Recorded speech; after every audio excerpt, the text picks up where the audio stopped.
जय गुरुदेव, जय माँ गायत्री। सभी को मेरा प्रणाम। गुरुदेव के मार्मिक संस्मरण में आज एक और संस्मरण के साथ मैं प्रस्तुत हूँ।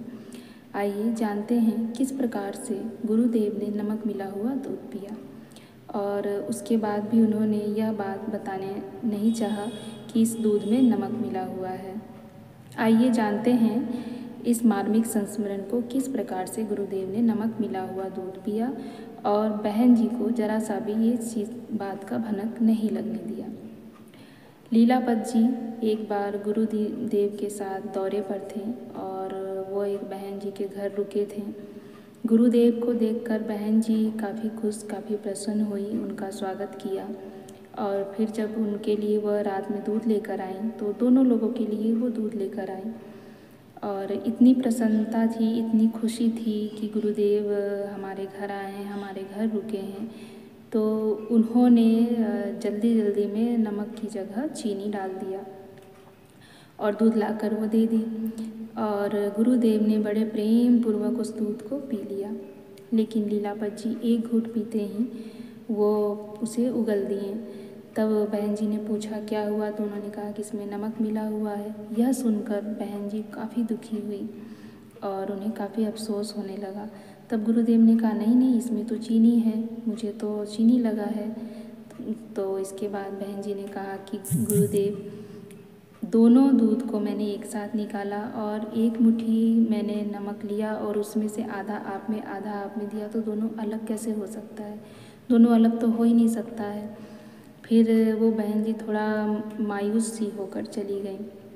उन्हें अफ़सोस हुआ, उन्हें काफ़ी अफ़सोस हुआ। उन्हें लगा कि गुरुदेव उनके घर आए और वो उनका स्वागत नहीं कर पाए।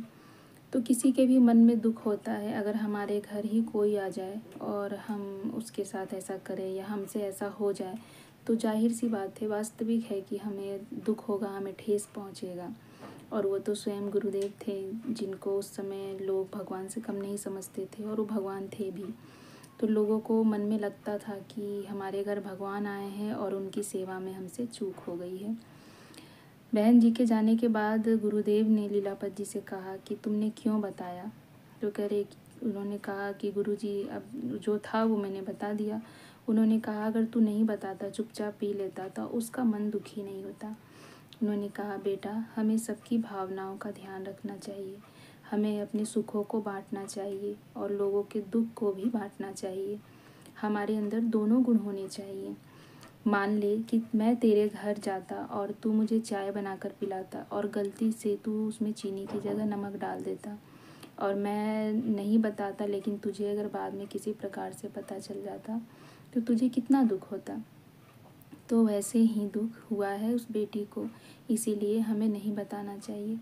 तो गुरुदेव ऐसे थे, बड़ी लोगों की भावनाओं का ध्यान रखते थे क्योंकि वो मातृत्व भाव से भरे हुए थे। वो माँ ही थे हम सब के लिए, इसलिए उनके मन में माँ की तरह भावनाएं थी कि किस बात से मेरे बच्चे दुखी हो जाएंगे और मैं ऐसा क्या करूँ। जैसे एक माँ सब कुछ सह लेती हैं, तो मैं ऐसा क्या करूँ कि मेरे बच्चों को दुख ना हो। तो ऐसे थे पूज्य गुरुदेव।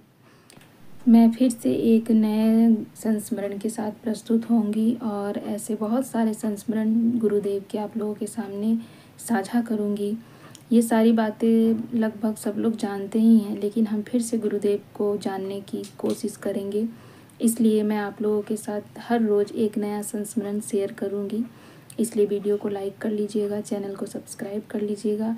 एक बार फिर से हम गुरुदेव को जानेंगे, एक बार फिर से हम गुरुदेव से जुड़ेंगे, एक बार फिर से हम गुरुदेव के करीब जाएंगे इन संस्मरण के माध्यम से और अपने आप को गुरुदेव के समीप पाएंगे, गुरुदेव से अवगत होंगे। और जो लोग नए हैं वो गुरुदेव के बारे में जानेंगे, समझेंगे, उनसे जुड़ेंगे और उनके बारे में उनको जानने का मौका मिलेगा। मेरी इतनी ही कोशिश है और इसी कोशिश के साथ अब मैं विदा लेती हूँ। वीडियो को लाइक कर दीजिएगा और लोगों तक शेयर भी कीजिएगा। जय गुरुदेव।